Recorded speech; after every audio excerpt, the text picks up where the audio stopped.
Well, good afternoon, ladies and gentlemen. I'm Bruce McDonald, and this is the Talamanca Review. And today we're going to do Deglobalization is the Only Way, Part 3. Let me get my headset on. Can't find my hats. I think my wife washed them, so which is fine. They needed to be washed. But I don't know why. It's because I don't wash my hair that often. It's just not necessary. Everything you do in the West is kind of a scam, actually. You only need to wash your hair like once or twice a month. Might be a little bit different for women. Don't jump all over me for saying something like that. Let me get this thing connected here. Hey, Chris.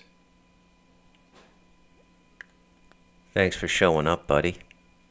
You can call in later at the end of the show. That did not connect. Let's try that again. It did not. Oh. Well, I'll have to wait for the end of the show because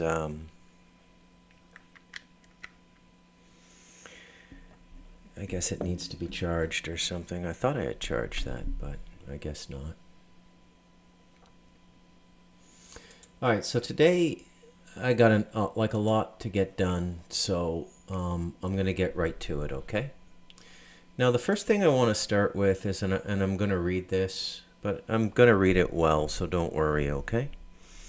It's not going to be a boring reading. This is a letter by Pope Francis from Davos, Switzerland, which is, of course, the World Economic Forum. It's the message of the Holy Father, Pope Francis, to the Executive President of the World Economic Forum on the occasion of the annual meeting. Just so you know where global forces stand on this, and I want you to think about this in context to the entirety of Christendom. And I want you to think about this in context to what is shaping up to be a massive, massive divide between the Catholic view of the world and the Protestant view of the world, which are not at all the same thing anymore. These are completely different religions. And it's amazing to me how 1, 2, 3 or more things with the same root, the root here being the Gospels of Matthew, Mark, Luke, and John, which form Christendom, can be so radically differently interpreted in 2024. So without further ado, let's read Pope Francis's address to the World Economic Forum, okay? This year's annual meeting of the World Economic Forum takes place in a very troubling climate of international instability. Your forum, which aims to guide and strengthen political will and mutual cooperation, so right out of the gate, he's a booster. He boosts it. He's behind this, okay? So Pope Francis, the Catholics, the largest Christian organization in the world, supports the ambitions of the World Economic Forum. That would include the genocide. That would include the actions of the World Health Organization. Basically, everything that's going on. We know that Catholic family services, alongside Jewish family services, are the main non-governmental organizations, NGOs, as the abbreviation goes, are responsible for the immigration fiasco. And we can assume that they're equally responsible in Europe as well. Now, if that in and of itself isn't bad enough, I want you to consider that these robed eunuchs, or alleged eunuchs, because it seems like they're getting more sex than the average married guy, these robed eunuchs get the funds to do this from the collection baskets, from the Christians. Do you think the average Catholic giving money to a mass or a service, or donating money to the Catholic service, the archdiocese in their neighborhood, or the Vatican as a donation, because they take in a lot of money, do you think the average person putting the money in the basket would do so if they knew that that money was supporting the fiasco at the border, the logistics and transportation, for fee, by the way? So Catholic Family Services is being paid hundreds of millions of dollars for this. This is a business. It's a very lucrative business. These NGOs, non-governmental organizations, are making more money than 97% of functioning businesses. I mean, they're in the billions of dollars. Some people say, I think it was Steve Carroll, Carrell, the former border guard, who's making a documentary on the border and the truth of the immigration situation. J.J. Carroll is his name.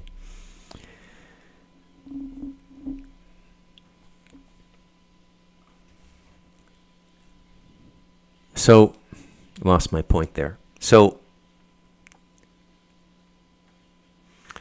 this is the Catholic Church. Okay? This is the Catholic Church.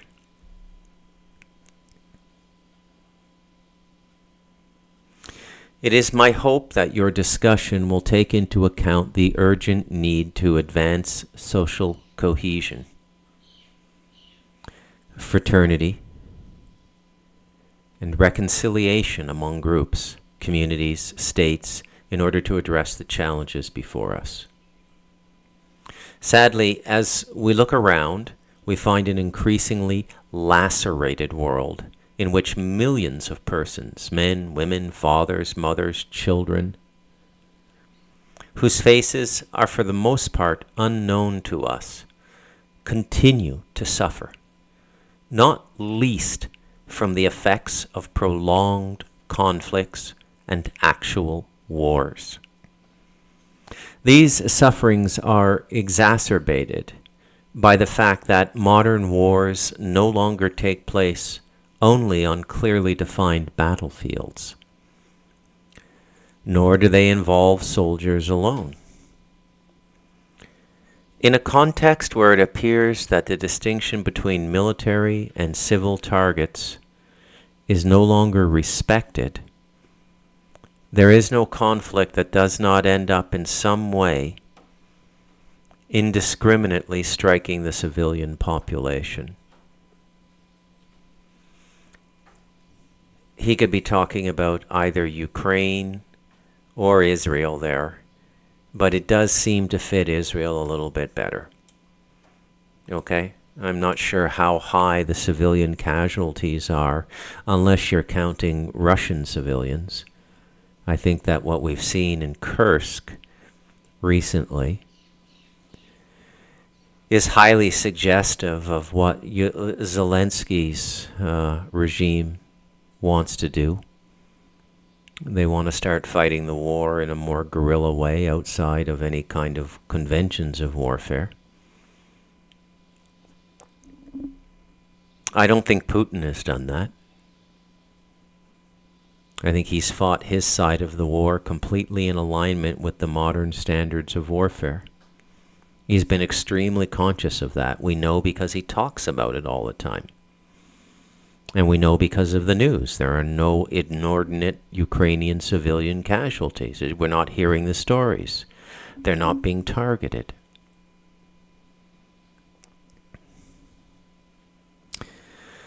The peace for which the peoples of our world yearn cannot be other than the fruit of justice. And he references Isaiah 32:17. Consequently, it calls for more than simply setting aside the instruments of war. It demands addressing the injustices that are root causes of the conflict. Among the most significant of these is hunger, which continues to plague entire regions of the world, even as others are marked by excessive food waste. The exploitation of natural resources continue to enrich a few while leaving entire populations who are the natural beneficiaries of these resources. Very interesting thing the Pope said. Very interesting thing he said. And by the way, I agree. I think a nation state that is formed and recognized in the world, that has its own culture, its own history, its own spiritual principalities, be allowed to harvest the benefit of their resources. Then we get into the problem of cultural evolution. Cultures evolve differently. Okay?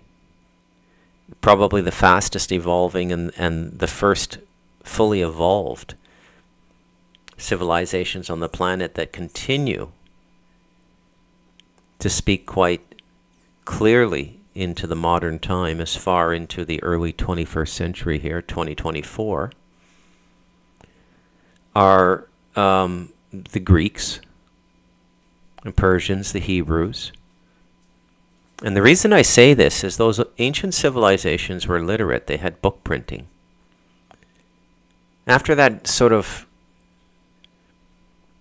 age of culture and learning ends, around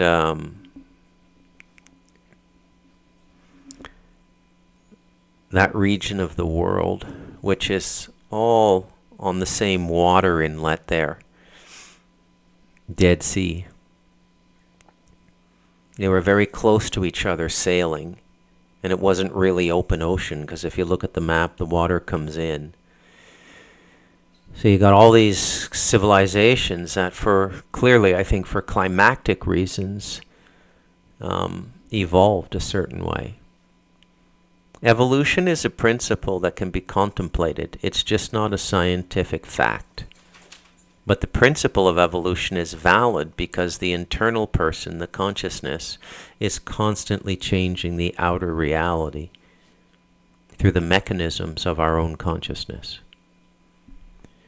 People need to realize this. They need to realize that the fulcrum of consciousness as a tool of manifestation is not just intentional manifestation, lighting a candle and deciding you want a new car, and focusing on it and visualizing it like the books tell you. It is an ongoing and perpetual system of manifestation, whether you're consciously and intentfully trying to manifest or not. It makes no difference your state of mind. It is simply the operative principle of consciousness. It manifests. We manifest realities the way trees manifest leaves and fruit and acorns. We manifest reality. The highest form of this reality manifestation is when the time delimitation between desired manifestation and manifestation is removed. Take the time out, you have a miracle. That's what a miracle is it not?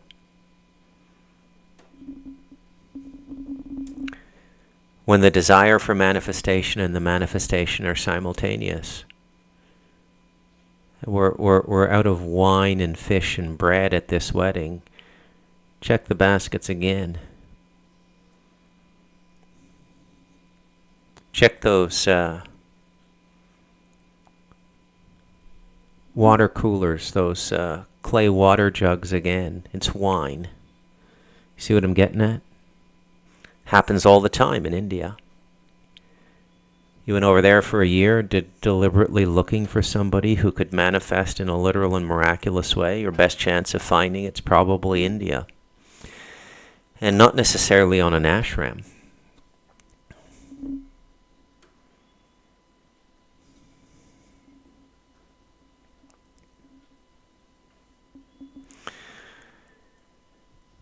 The interesting thing that the Pope said is that the people are the natural beneficiaries of the resources, but the evolutionary principle has the more evolved people going in and taking the resources before the evolving population comes to an awareness of their true value and how those resources could advance their own civilization.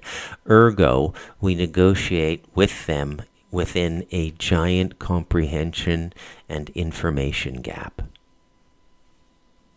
It's really the fulcrum, it's really the thing that moves the lever of modern global capitalism.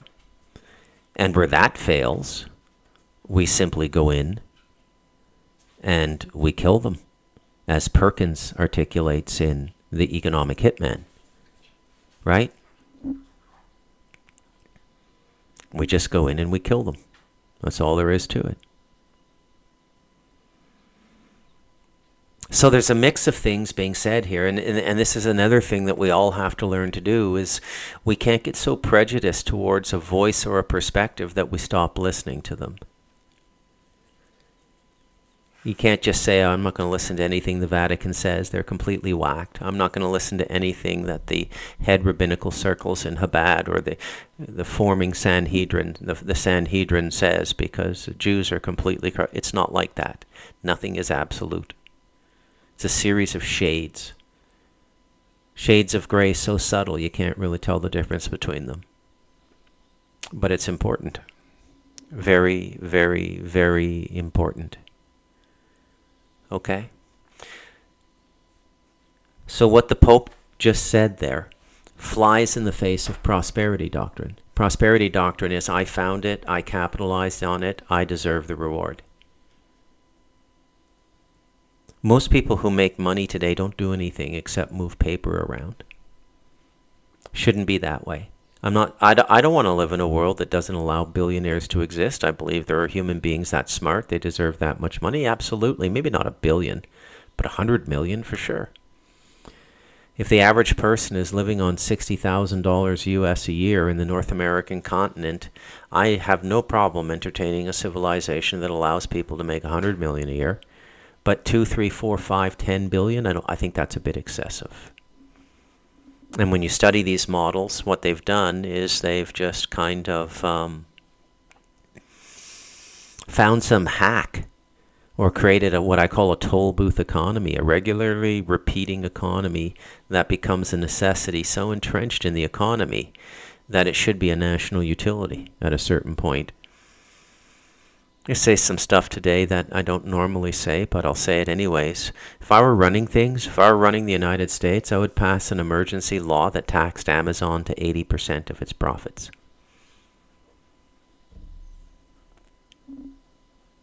And I would make them pay that because they've destroyed so much of the tax base from all the brick and mortar businesses that were working before they took over retail. I gave you guys the example in the past of Taiwan. When I lived there, there was little or no income tax. Nobody I knew paid income tax. Nobody I know pays income tax in Costa Rica. Most people in my family don't have a bank account. My wife just got one 4 years ago, so I could transfer money through a SWIFT transfer from my Canadian account to her account. That's the only reason she got a bank account. When I hear these people talking on their podcasts that we're all going to go cryptocurrency and digital ID, I find it hard to believe. Maybe it's because of the way I live up here. But I just find it hard to believe, and I happen to know that 4/5 of the world lives about the same way my people up here on this mountain live. Simple daily economies with a portion of your food in your backyard. No real life and death emergencies. You're not prosperous. I mean, you don't have $100 to go out on a Friday night. Take a date out to see a movie, get a large popcorn and share a large soda, which will cost you $20. Popcorn and soda at the movie now. 18, $20 a piece for the tickets. They don't have that kind of money, but they have everything they need. And the things they need are better represented than even in the richer, so-called richer societies. The diet and the food is better here. It's all natural and it's good food.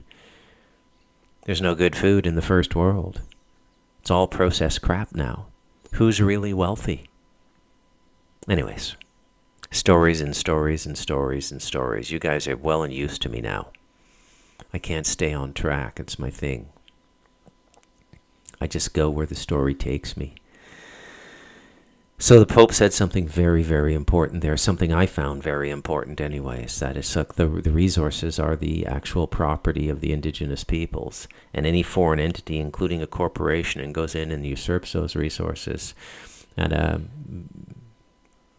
detriment to the future of that indigenous culture is committing a kind of cultural crime, I think. I agree with that. You can call me a communist if you want. I don't care.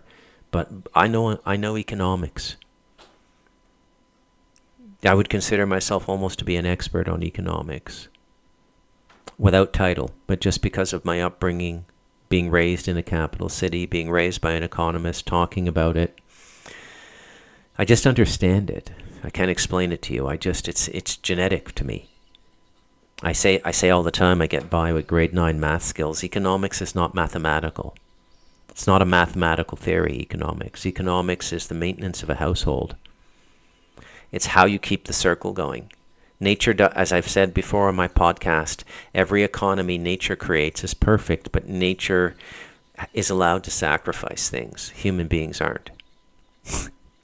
We could create a perfect system if every time there was a flaw or an imbalance in the system, we killed some people to make up for the deficiency, we'd have a perfect system. Okay? And this raises the central question. I'm just going to say it like nobody's ever said it before to you. Do people who cannot meet the natural requirement to survive, they can't seem to get a shelter, they can't seem to get their daily calories, whether they live in nature, would it be tolerated in a native tribe?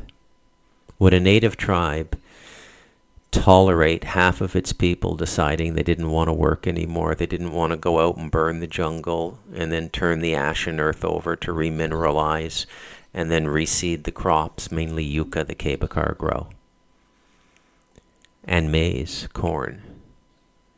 If half the tribe decided one year that they didn't want to work anymore and that they were entitled to not work, what do you think would happen? It would be a civil war in that tribe. It would not be tolerated.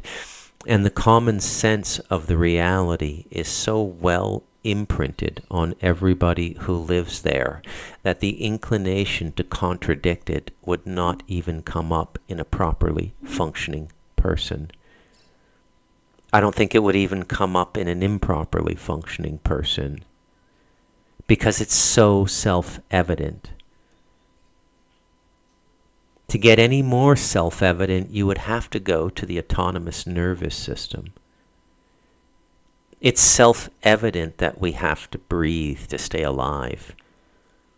That's why the body can do it whether we're awake, asleep, or unconscious. You ever find it interesting the way the body can keep doing the stuff to keep the body alive even when we're unconscious? How does that happen? If we're running the show. We're not running the show, that's why. We're part of an elaborate system, biological, emotional, mnemonic, mental, and spiritual. And each one of them is a dimension in reality unto itself.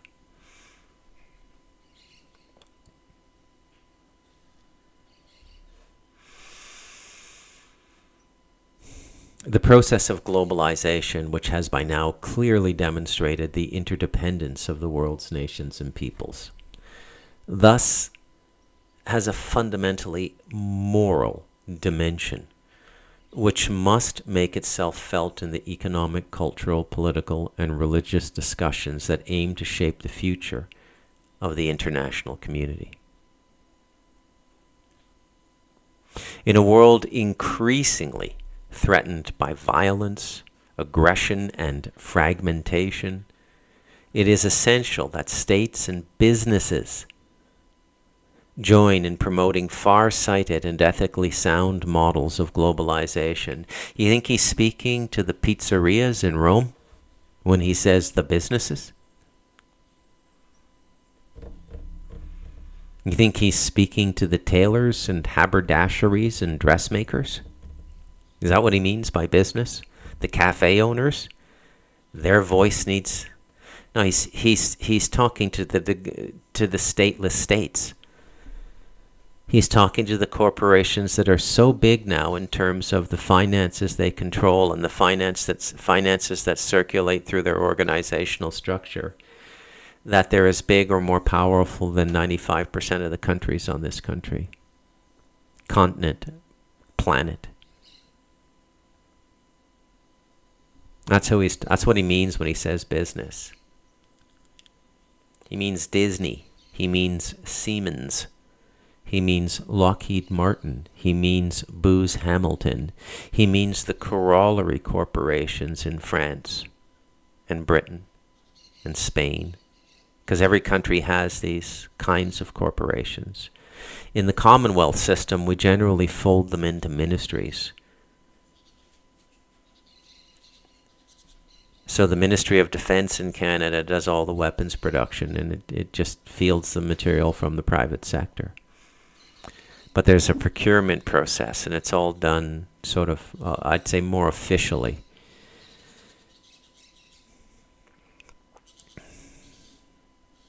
I think all of the weapons producing corporations in the United States are in fact a form of undeclared ministry. They're ministries. They're so tightly connected to the government itself. You could throw banking in, and you could make a very strong case that it itself has become an arm of the government. And the most pronounced evidence would be the subprime mortgage catastrophe of 2007, 2008. Right?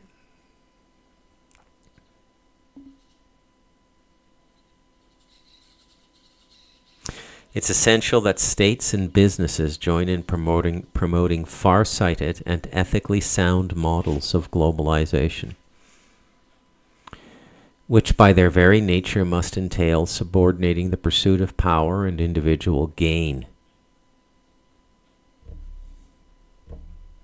Yeah, I'm sure you're going to have no problem getting shareholder-driven, profit-driven, psychopath-led corporations to follow that moral edict, Poppy Francis.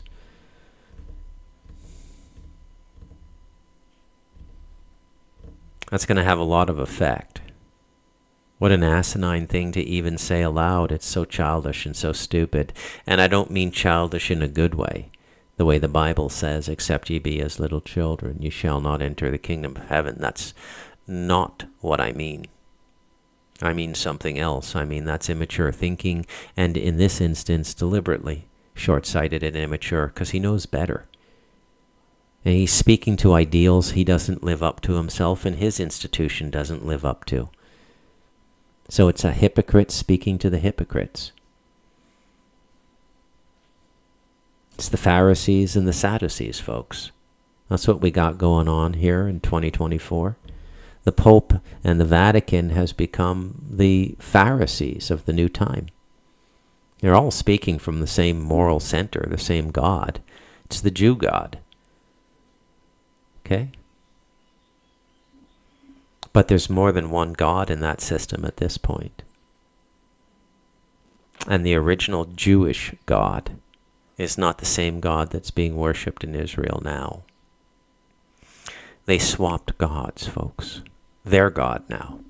They're their own gods in the Michael Aquino sense. That's where they're at now.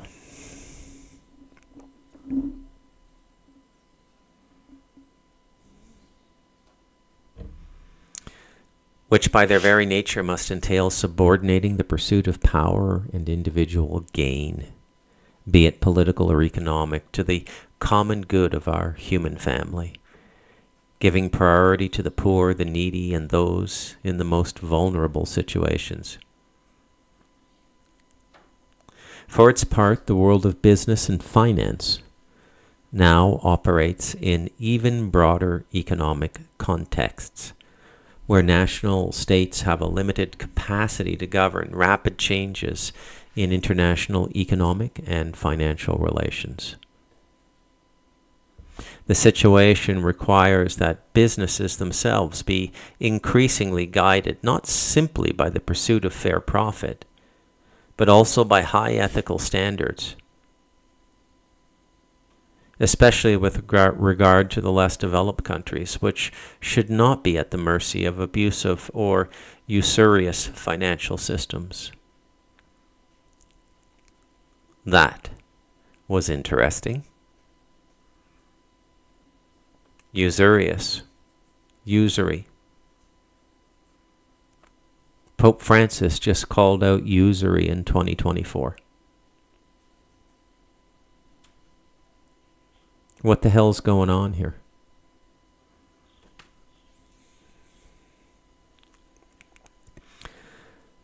A far-sighted approach to these issues will prove decisive in meeting the goal of an integral development of humanity and solidarity. Authentic development must be global, shared by all nations and in every part of the world.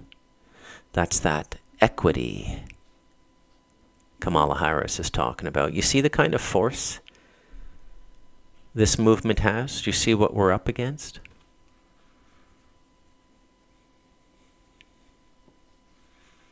Pope Francis is a communist, ladies and gentlemen. He's a communist.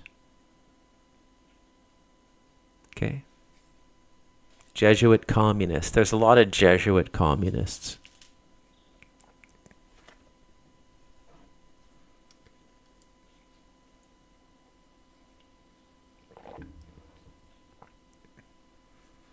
Latin America is the best example I've ever seen of Catholic consciousness. Both positive and negative, both the yin and the yang, both the light and the dark. The light is really good heart space here. Everybody notices it. Bob's noticed it too. Like these people have incredibly good hearts. And they do. They do. Because Christianity at its root, at its core, is a remarkably simple system that pivots off the heart. It's the most direct and accessible spiritual system on the planet, Christianity. Open your heart. Feel everything. Everything is you. You are everything. Everything is this love energy coming from the Creator. Try to tune into it. Very simple. Stay with the heart. It's very, very simple when you think about it. But you can't stay with the heart when you're under the rigors of usury.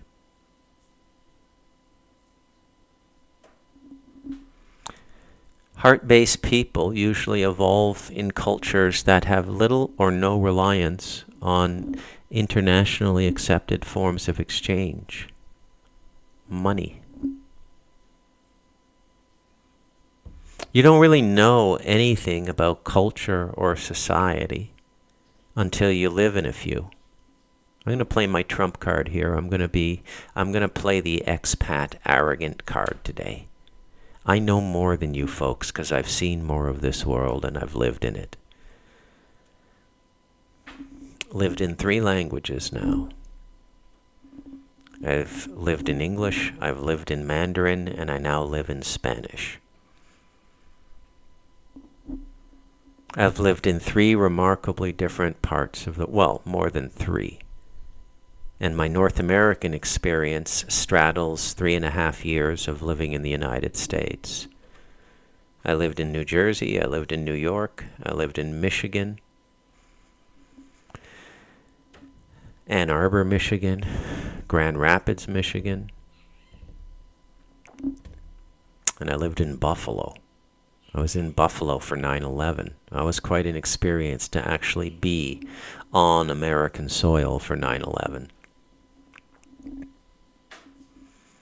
Lived in Southeast Asia for 2 years. By my 2nd year there, I only spoke Mandarin. Gave up English altogether. didn't hang around with expats. I do that when I travel, right? Like I burrow right into the culture. That's my thing. I rewatched True Detective Season 3 last week, and Season 2 the week before, because I was wondering if after time I had been too hard on them simply because Season 1 was so extraordinary. And in truth, I was too hard on them. They're absolutely brilliant in and of themselves. The only thing that gives them any form of deficit is that they can be compared to Season 1 with McConaughey and Woody Harrelson, which is just something happened in the making of that TV series. Some higher order energy came in. I don't think they intended it to be that good, that tight, it's a higher order energy. But in Season 3, they got this, one of the characters, this black dude, one of the detectives, fantastic character. His backstory is he was a LRP in Vietnam, long-range reconnaissance. Drop him in the jungle alone, he comes back 3 weeks later with scalps and tells you where everybody is, the enemy is, all through the region. Most dangerous job in Vietnam, living and surviving in the jungle on your own, gaining intelligence and killing as you move. And you would have to kill silently too, for the most part. Choke them, stab them, slit their throat, poison them. Build a bamboo spike pit they fall into. Yeah. Anyways, that's how I travel. I go in. I go all the way in. I disappear. It's like Robert De Niro doing a role. That's not a good example because he's such a goof these days. Sorry I brought him up. Let's get back to the Pope here. And I find this fascinating. And I was just going to skip over this. This is only like 20% of my show today. But I think I'm going to have to break it into globalization. Deglobalization is the only way, part 4. I haven't checked the chat. Let me check the chat here. Oh, hey, guys. Hey, good crowd. Hey, man. Hey, Fingerman. Hey, Polynation. Hey, Santo. Yeah, hey, guys. Very nice to see you. Thank you. Thank you for coming and spending this time with me. I appreciate it immensely. I really do. Thank you. Thank you very much. I try and stay more in my heart space when I do the podcasts because I don't think there's any energy that's more important right now than the heart space. You can get dragged out, right? It's like sumo wrestling, staying in your heart space these days. There's like some 400-pound fat guy trying to push you out of the circle of your heart space every minute now. It's fucking sumo wrestling, staying in your heart space.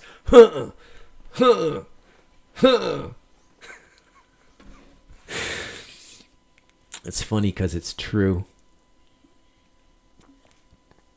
All right, let's finish up with Pappy Francis here.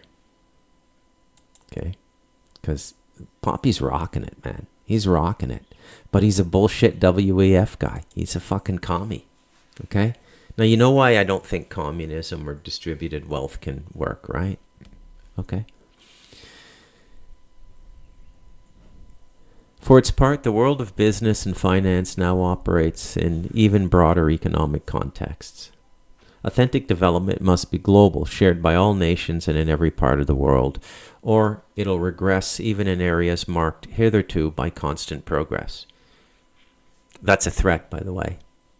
Like, you know that whole prophecy thing? Is that God bringing the 4 horsemen, or is it human corporations and governments and NGOs? Well, it's corporations, governments, and NGOs. Obviously, it's same thing here.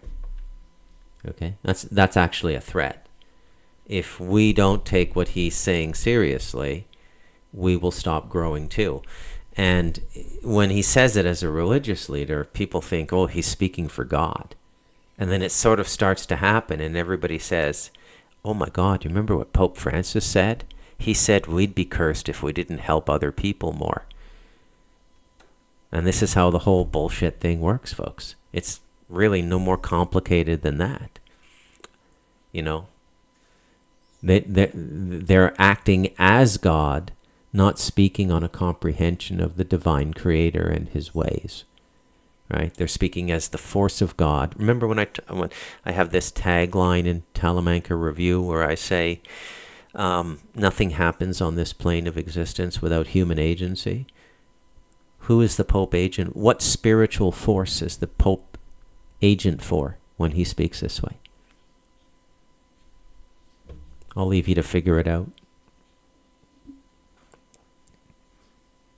At the same time, there's an evident need for international political action that, through the adoption of coordinated measures, can effectively pursue the goals of global peace and authentic development. In particular, it's important that intergovernmental structures be able effectively to exercise their functions of control and guidance in the economic sector. Intergovernmental structures. You mean like Catholic Family Services distributing the Venezuelan sleeper soldiers, Pope Francis? Is that what you mean? Is that what you mean? Never for a moment let yourself forget that this man, Pope Francis, is a mass murderer. Don't shoot the messenger, folks. Don't shoot the messenger, okay? You think Mother Teresa didn't have a boss? Right? What do you think we're talking about in the Robert Kane chapter of The Light of Darkness, where Bob finds himself in the Philippines in the year 2000, and the crew he's working with, connected to George Bush Sr. and John McCain, are fielding calls from the Vatican about setting up an orphanage for them in the Philippines? That's not an orphanage to benefit children. Okay? It's what I do, folks. I pop bubbles. If having bubbles popped is not your thing, there's all kinds of great YouTube channels. I hear Paris Hilton has one. Sumo wrestler trying to push me out of my heart space there. Paris Hilton's a lovely living being. May God bless her and give her every opportunity to live, grow, and be good. I can't. You see, the more I talk about them, you become like them. Right? You become what you, as a man thinketh, so shall he be. Gospel according to Matthew, the words of Christ, as a man thinketh, so shall he be. The more you think about them, the more you become like them. It's a very dangerous game, right? I wash myself. I wash myself in spiritual practice. I don't take anything personally. Oh, by the way, I got the sauna up and running. Got the chimney put in, got it all welded together now. Oh my God, I had my first sauna yesterday. I didn't have proper wood, so it didn't hit maximum heat, but it was intense. It was a beautiful experience. And you just go in there, you put a candle, you got the rocks on top of the propane tank, you put a little water, the steam shoots up. It's a sauna. I built a hillbilly sauna. It's mind-boggling. Life up here is good. Life is good. Life's always good, even when it's bad. It's a line by my favorite writer, Cormac McCarthy. He said it to Oprah Winfrey in like 2007 in one of the only interviews he ever gave. Life's always good, even when it's bad. And he's right, too. Between living and not living, you will always choose living. Although Canada is giving that principle a run for its money with its medical assistance in dying. 50,000 people.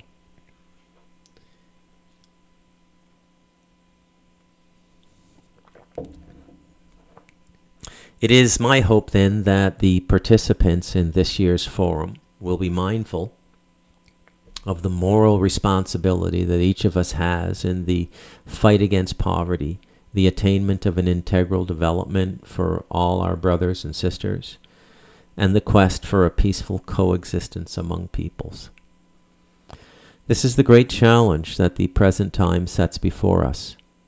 And if in the pursuit of these goals our own days seem to be showing signs of a certain regression, it remains true that each new generation must take up the struggles and attainments of past generations while setting its sights even higher.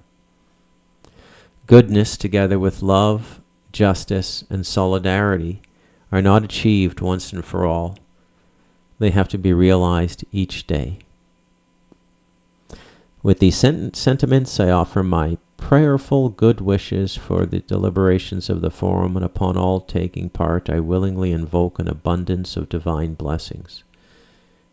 What an odd way to say it. Why not? I bless you. Look at the way he words that. It's so lawyer. He lawyered the blessing. You believe this shit? Listen to this. With these sentiments, I offer my prayerful good wishes for the deliberations of the forum, and upon all taking part, I willingly invoke an abundance of divine blessings. What an odd and cumbersome phrasing. Willingly invoke an abundance of divine blessings. Invocation would always be... Have you ever known anybody to unconsciously invoke? Unwillingly invoke? This is the way my mind works. It's the product of 30 years of chopping sentences, whether first draft of my own material when I'm working on a book, or processing the information and data from a group of engineers into a readable, fluid, and cohesive overview and understanding of the technology the engineers have built, or editing books for other people. Language is a very interesting thing. It's an oracle of sorts. It's a diviner of sorts. You can divine things from the way people speak and use language. It's you don't have to, perhaps the language I'm using is a tad grandiose. You can learn a lot, just by, when you understand language. I kind of, if you guys have ever seen the brilliant 4-season Sherlock BBC television series with Benjamin Cumberbatch and the gentleman who played Bilbo Baggins in The Lord of the Rings. Was it Bilbo? Yeah, the younger Bilbo. Yeah, when they did the Hobbit trilogy. Martin Freeman is his name, the actor. Just think, right? But it doesn't start as a thinking process. It starts as a feeling. Something feels wrong about that, and I take another look at it. It always just starts as a feeling. I willingly invoke an abundance of divine blessings. I willingly invoke comprehension of my words upon you who watch the Talamanca Review.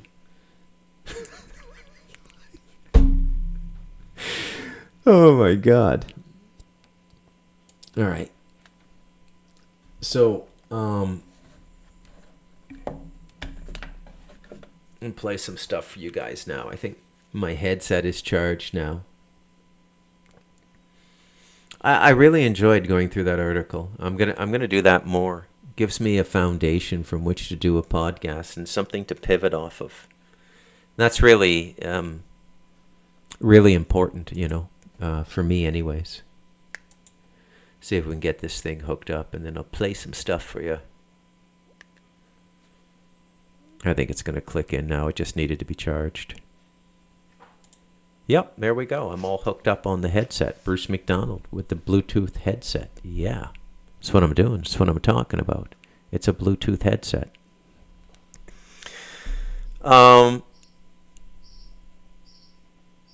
right. Let's go with UBI first, okay? I got a couple things to show you today. They're okay, so this is one of the Weinstein brothers talking about universal basic income.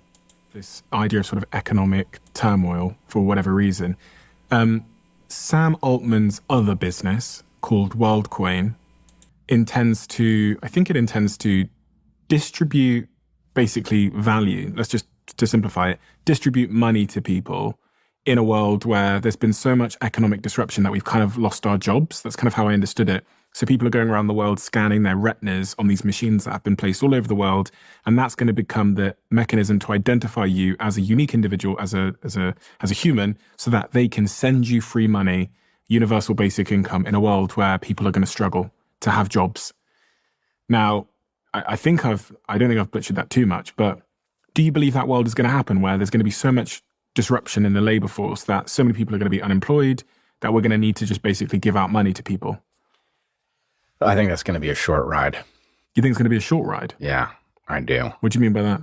Unfortunately, the story of human evolution and competition it's one of great triumph and overcoming adversity in some chapters, and it's one of tragedy and atrocity in others.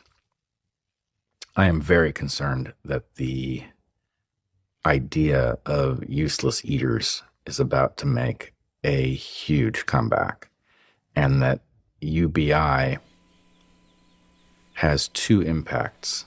UBI meaning universal basic income. Universal basic income and everything that functions like it, so some distribution of value. One, it's going to make the people who are creating the value, or people who think they're creating the value, resent those who are absorbing the value just to live. And it is... Ergo, the producers are going to get pissed off with the freeloader consumers. Is therefore going to trigger a quest to reduce that line item on the balance sheet. And there will be all kinds of excuse making, but it's pretty ugly. I mean, we see that in society already. People that are working hard and that are paying a lot of tax get resentful towards the people at the very bottom of the income spectrum who are maybe not working at all and are getting paid. Well, it's far more than that when you think about it. It's not just domestic redistribution. We're not talking about creating a better society and a better population. What the American taxpayer and producer is being asked to do now is to pay for copious numbers of people who have not contributed to the system, who are taking excessively from the system and not contributing anything to it, nor do they have any history of contribution.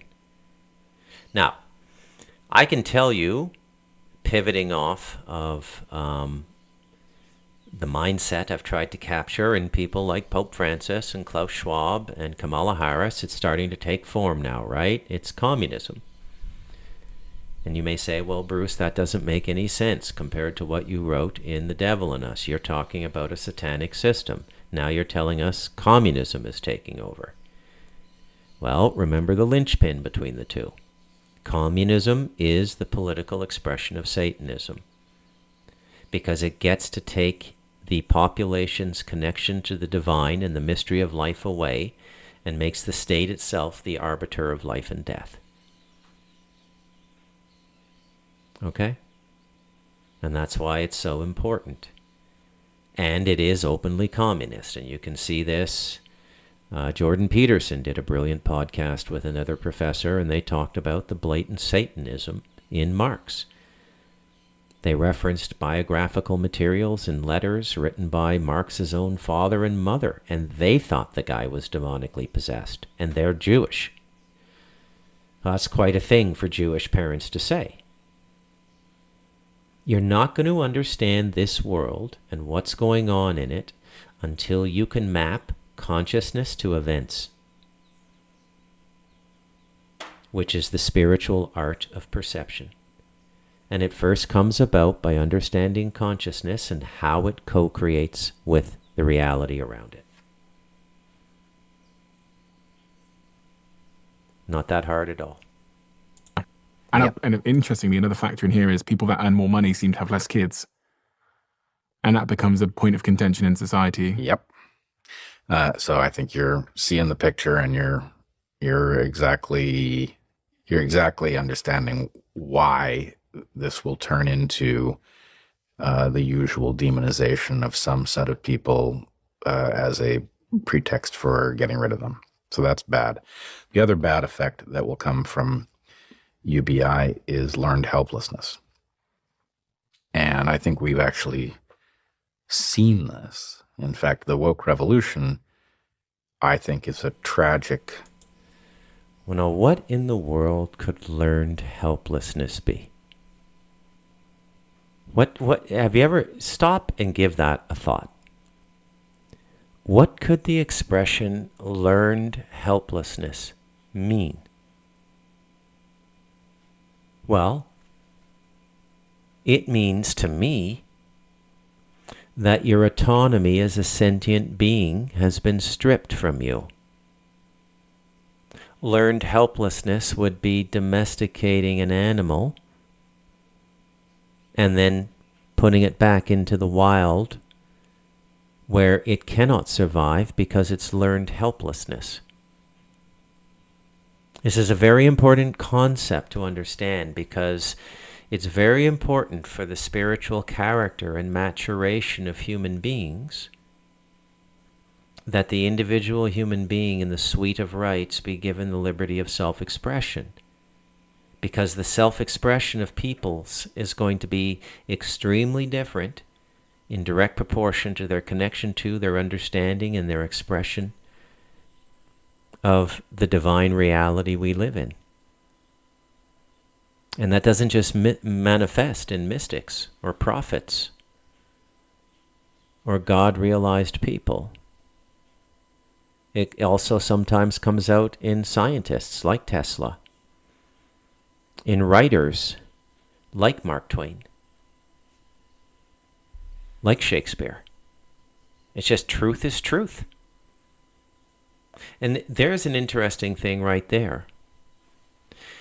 When you look at all the great things that have come up in the world, look at the societies they came out of. It's a very interesting sociological and anthropological study, is to look at the environment out of which things come.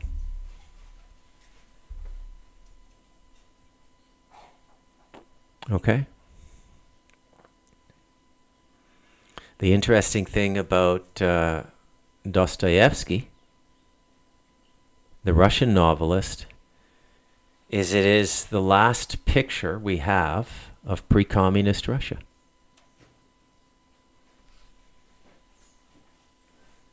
That's what's interesting about it. And it's a completely different Russia than post-communist Russia.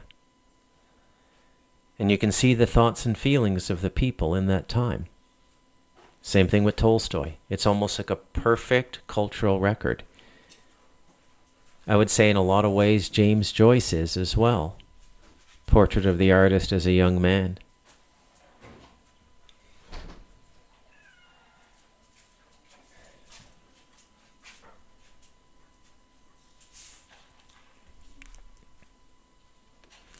Let's get back to this story, because on the one hand, while I was chased out of a job that I loved by a bunch of people who accused me of things that I wasn't guilty of in a kind of madness. On the other hand, how did they end up there? They ended up there because they were betrayed. They were betrayed by a system that was supposed to deliver them a life that worked. It was, if you did what you were asked to do, if you went to school, if you did the homework, you were supposed to come out of it with a skill set that would allow you to live a decent life. And instead, many of them were given drugs that we biologically had no understanding of, because somebody was profiting off their dependency. And we sent them to schools and we provided them with majors that they could dedicate themselves to that weren't real, that didn't create skills or insight. In many cases, created exactly the inverse. It created confusion. And at some point, they realize, you know what? I don't have a plan. And in such a case, those people who. No, that's untrue. The failure to allocate consciousness to this is erroneous. Okay? We live in a time where the biblical edict of the Christ must be called to mind numerous times daily. I can't remember it exactly, but I'm going to kind of murder it here by paraphrasing it. Bible people, don't cut my head off, please. You must be wise as serpents and loving as doves. Something to that effect, okay? What's the Christ saying? You're not going to understand truth unless you understand the dark and the light. Basically, the major message of the Telemanker Review since I started and went through The Devil in Us. And I have my friend Robert to thank for this spiritual realization.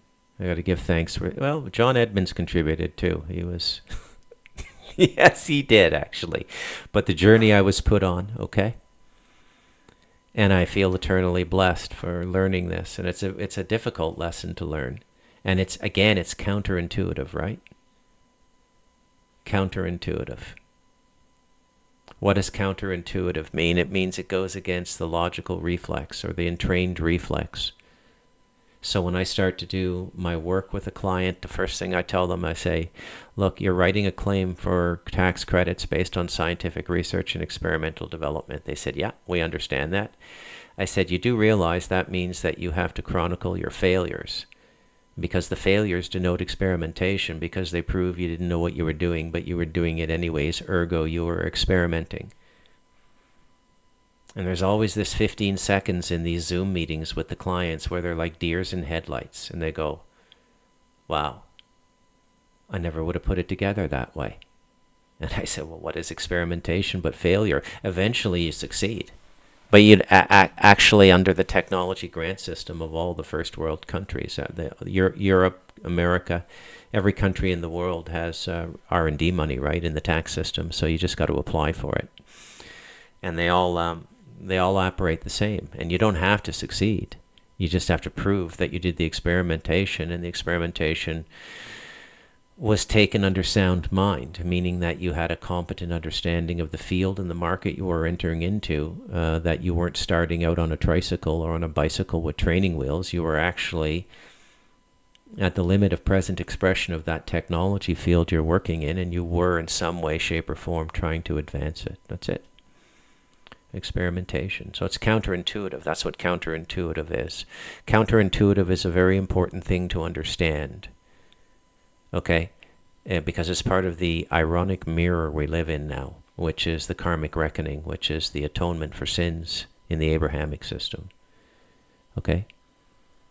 So all it really means is that you as an energetic unit, as an expression of the soul that we all are, you have an account in terms of your thoughts, feelings, actions, and memories down here in the time-space continuum, which straddles several dimensions, presenting itself as the continuous material reality or pseudo-continuous material reality when you get into things like the Mandela effect of the reality that we live in.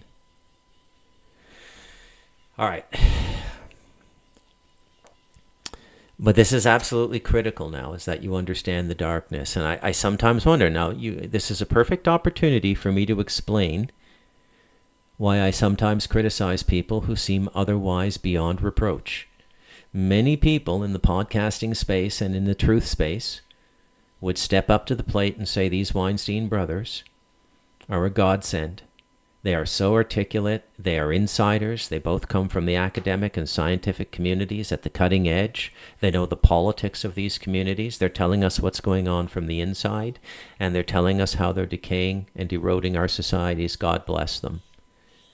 And I agree with all of that. But when you say this is an accident, or it's betrayal, or the system got out of control and they didn't know how to control it anymore, and nobody knew how to stand up and say, hey man, this system's out of control, that's all bullshit. Be very careful when you listen to people in the time we live Make sure that you're listening to somebody who does not obfuscate intentional liability. Somebody who doesn't skip over the intent of all of this. Because if they're skipping over that, making excuses for that, they're apologists. Because the one thing I can assure you of is nothing happening now is random. It's been planned for decades, and in other ways of looking at it, for centuries. This is a planned unfoldment. Now, if you wanted to say to me the plan is evolving century from century, I'd say yes, it's absolutely evolving century. There's an aspect to the plan that is unfolding in situ. That is true. They don't have every detail mapped out, but they don't have to. All they need are the generalities, and the generalities are very consistent. We're working towards global rule of this world by the group of people who have been in charge of it since about 1650. And that would be a collection of people operating from Rome, London, Amsterdam.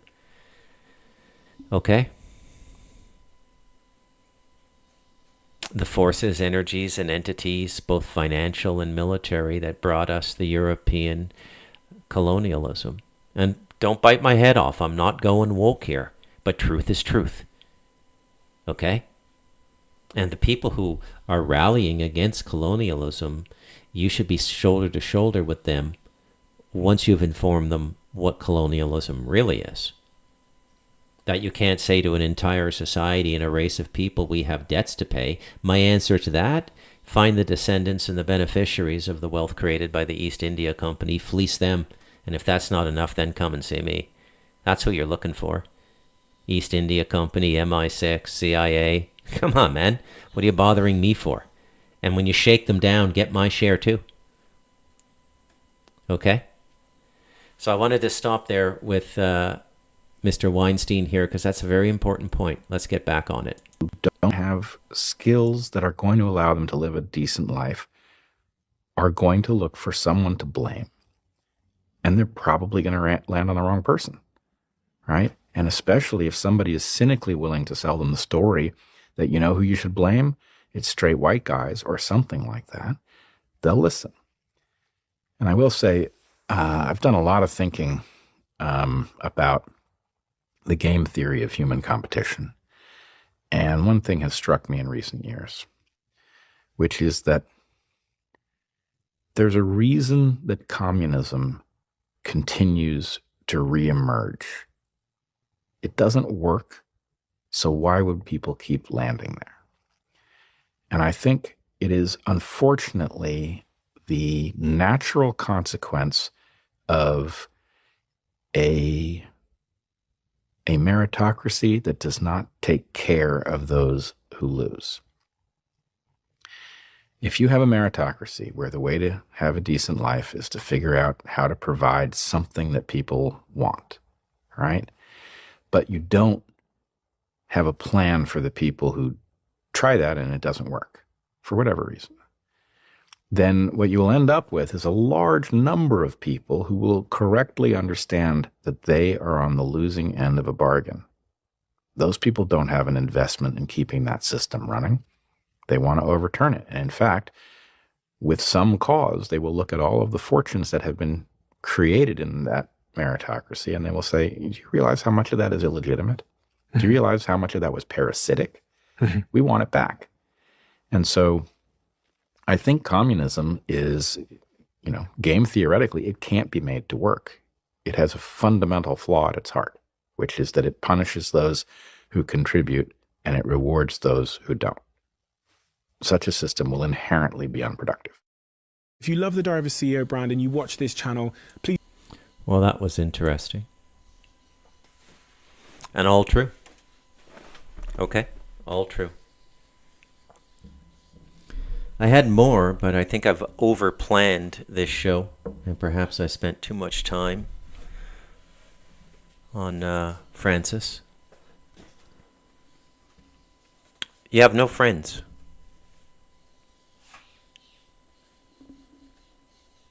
You have no friends. Nobody has your back. not your government, not your religious institution. Nobody has your back. Deglobalization begins with accepting that. Extracting yourself from deleterious circumstances that mean to harm you.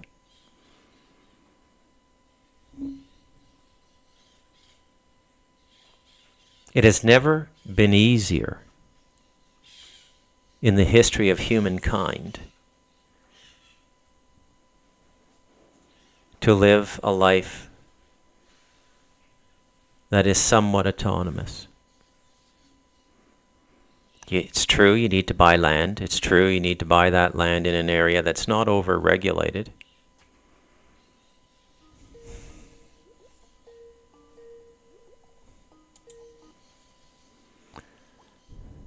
Well, we'll see if he calls back. And if you can hear him when he does call back.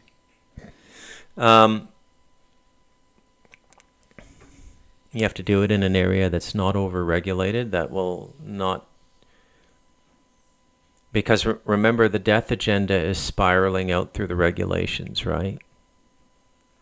People will not see the invoked famine until they go to try and plant their own food and get punished for it and have the food destroyed.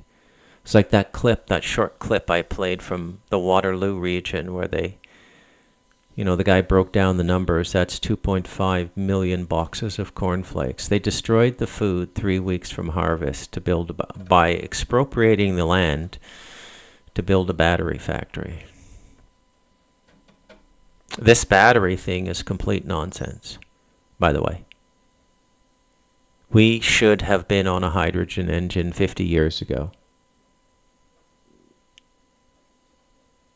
We should be basically driving for free at an energetic level. Car maintenance and repair is something else, but we should not be paying a tax, and that's what the gasoline system is. It's a tax.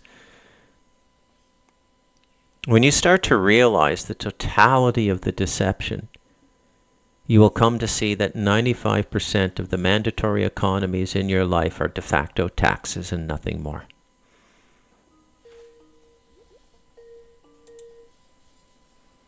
Hello, Chris.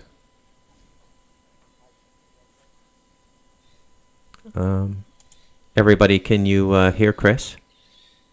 Check, check, check. Let me see if you're echoing. Is he? Go ahead again. 1, 2, 3, 4, 5. No, you're echoing somehow. Hang on a sec. Let's try that again. Folks, can you hear Chris? Why don't you just go to the YouTube video and see if you can hear yourself, Chris?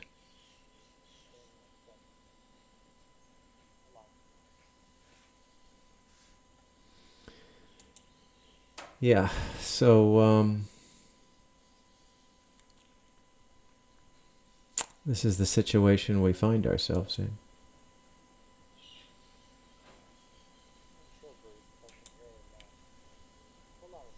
Mm-hmm. Sure thing.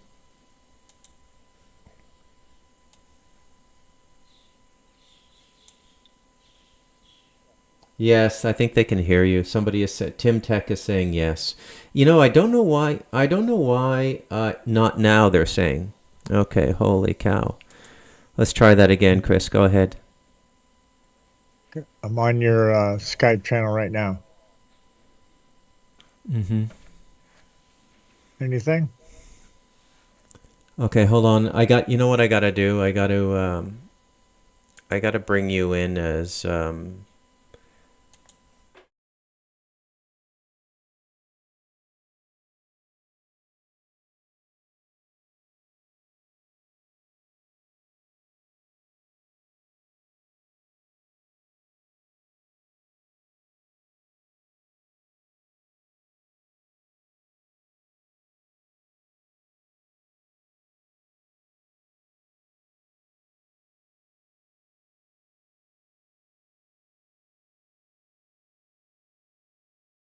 buddy, that's good, right? Check, check, check. Hello, everybody. Oh, I got the echo again. I don't know what's going on there. But anyways, this is the best we're gonna do. What's on your mind, buddy? I'll just call in, say hello, and when you're saying that good day, bad day.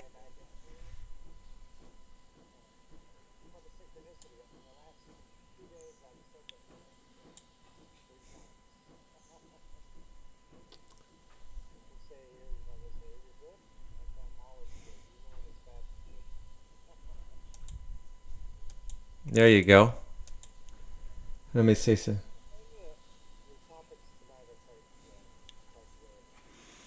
Oh boy, that means the world to me, Chris. Yeah.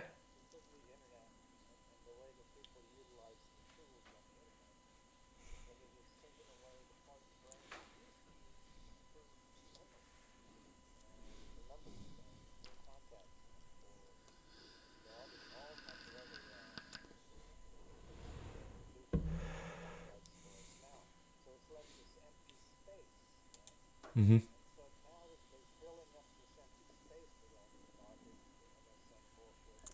Mhm.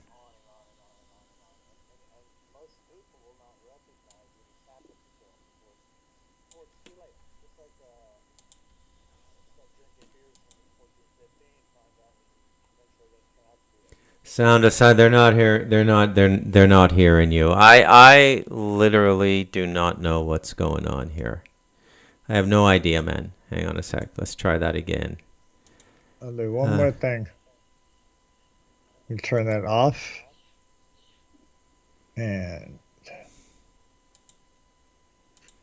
okay, go again. Again?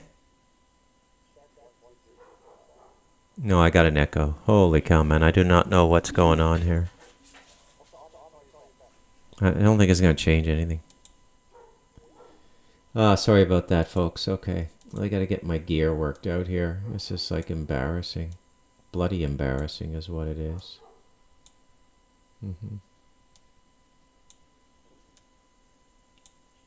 Yeah. Anyways, we'll call it a show for today. That's an hour and 17. Hello, Chris. Yeah. Yeah, you're still echoing, man. Hold on. Let me see if there's anything I can do here. Why am I getting a double audio capture? I do not know. Okay, try it again.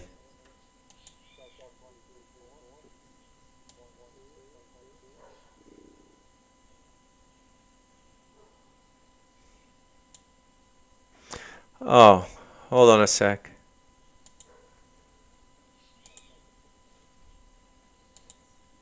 Yeah, okay, so go again. Okay, can you hear him, folks?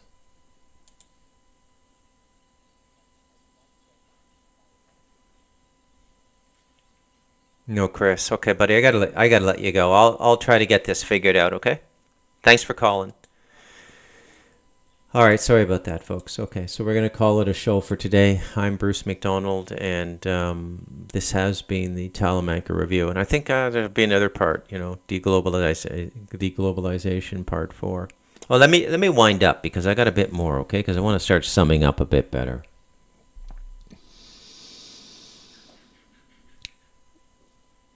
You got to take care of yourself.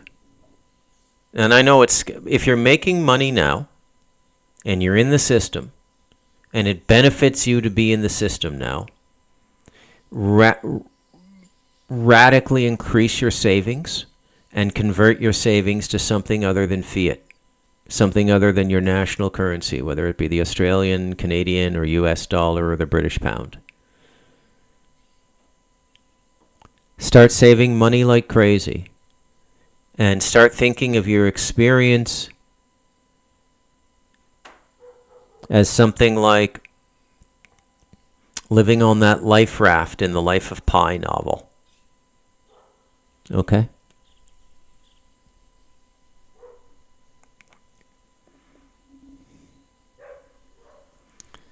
Living on that life raft in the Life of Pi novel. If you don't know that reference, basically it's just you're on a life raft by yourself. Okay?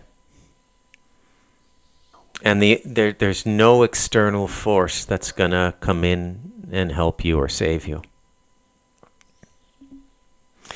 In fact, they're tacitly doing the opposite. Tacitly is covert. They're not openly declaring it. You're never going to see Justin Trudeau go up in front of a microphone and say, hey, just between you and me, Canadian public, we are trying to depopulate you. We couldn't possibly explain it all to you, but there are sound, mathematically founded moral reasons we have to thin the herd. This is considered too complicated to share with the general population, so we keep it amongst elites and we just do it. That's just that I just gave you the whole backroom truth right there. What they say in private, but what they won't say in public. The unique thing about the United States and Canada is, of all the places in the world, those two countries still have the highest percentage of wild space. There's endless mountain and forest in northern Canada. The Canadian population exists in about 4% of the geography. And all of that geography is down around the U.S. border. The bulk of the Canadian population is within an hour of the U.S. border. Did you guys know that about Canada? The border is so close when you're living in Toronto, and especially the west end of Toronto, that you can get a job in Buffalo and commute every day. You can get there depending on the lineup at customs. You can get there in about an hour and 15 minutes. I used to rent a room and then have my main house back in Toronto and go home on the weekend. So I would drive into work on a Monday, come back on a Friday night. Why am I talking about this? Yeah, wild space. I'm going to start talking more and more about this. I'm actually going to blend it in because because I never finished The Devil in Us, but on air. I just did all the dark stuff. I didn't do the light stuff. I do apologize for that because the last 3 chapters kind of like restore the light to the world and say, look, it's still a beautiful life, but you got to go out and do it on your own. Right? Do you have any idea what it's like to live in a home that was built by the design and labor and cooperation of my son and I and the people we brought in to do this? And then to continue to renovate over the years, to redo the ceiling, to get new furniture, and to just, it's like, it literally is I live in what I call a hillbilly condo now. Yeah. People who come here don't want to leave. It's like a magnet here. It's like you walked into like a low astral heaven on the physical plane. Wonderful vibration, wonderful feeling. Completely spiritually regulated environment, meaning that everything seems to work correctly. There's nothing counterintuitive here.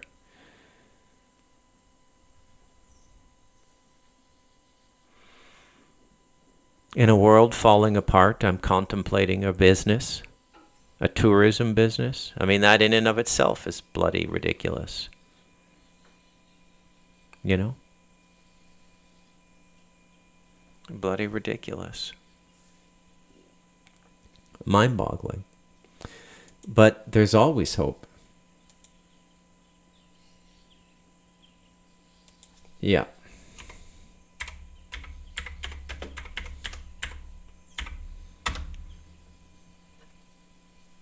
There's all kinds of happy people in the world. And remember, as we go through this transition, one people's falling is another people's rising. That life is fundamentally a teeter-totter. When one end goes down, the other end goes up. So the falling of the West is the rising of other parts of the world. So not everybody is fully invested in US-led, Israel-led, NATO-led world. A lot of people out there making nice offers now. Latin America is going to go with China. I speak Mandarin. No sweat off my balls. I'll be manager class.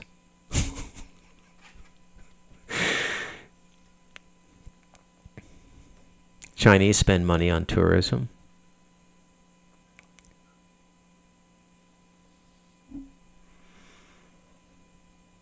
But it's much more than all this. It's not just about surviving.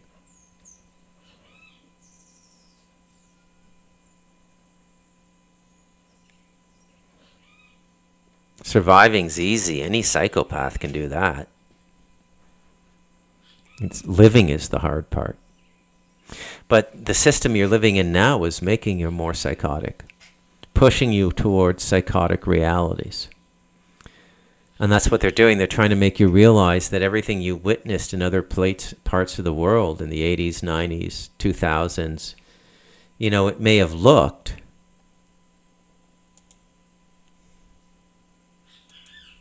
Holy cow, Chris. Pretty.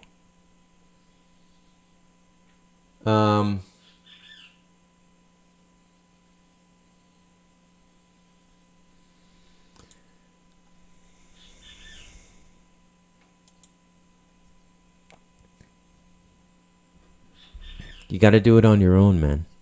That's the key thing now. You got to go out on your own. But like I said, if you're making money in the system now, continue to make your money. Okay? But start preparing for a dysfunctional or non-existent system. Use the wealth you're getting from the system now to prepare for the non-existence of that system. I'm going to start focusing on this. I'm going to do survival tactics every podcast now. How to Survive by Bruce McDonald. I'm a natural born survivor. Ain't nothing killed me yet. When the shit goes down, at the end of it all, there will be crocodiles, cockroaches, and Bruce McDonald.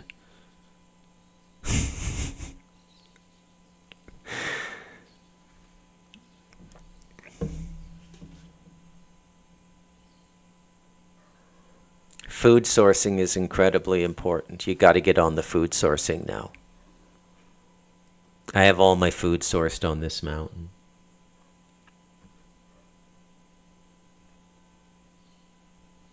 I have all my food sourced on this mountain.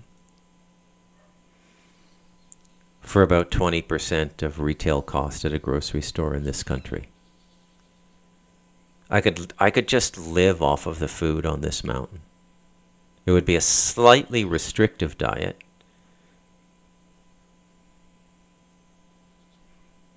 Be almost native in its simplicity and repetition. Plantains, bananas, breadfruit, coconut, avocado, sugarcane, yucca, the Central American potato, the potato with nutrition. Yucca is an incredible food, can sustain a tribe. There are tribes that have existed for centuries with yucca as their main staple in Africa. Yucca is considered a superfood or a staple in Africa. Most North Americans don't know what it is. And that in and of itself is that you don't even know what your food options are out there. For what you need to know now, and what I've always known, because when you try to split your life between writing and publishing books and making a living, you get very attentive to the economy and how to live frugally. Which in hindsight was a beautiful thing to learn. But learning how to cook properly. One of the highest nutrition, the best nutritional carbohydrate out there is brown rice. Whole grain brown rice. Whole grain brown rice. Loaded with protein too. Lentils, legumes. Lentils, chori, beans, legumes are a foundational food for human beings. No other animal can eat them because they need to be softened by boiled water. That's a chemical process. That food has been set aside for the human race. I don't see how it could be any less clear. Okay? Everything else is sort of fair game for the insects and the birds. Try and get fruit in, man. I live with massive fruit production. I know what goes into getting fruit in unmolested. It's a process.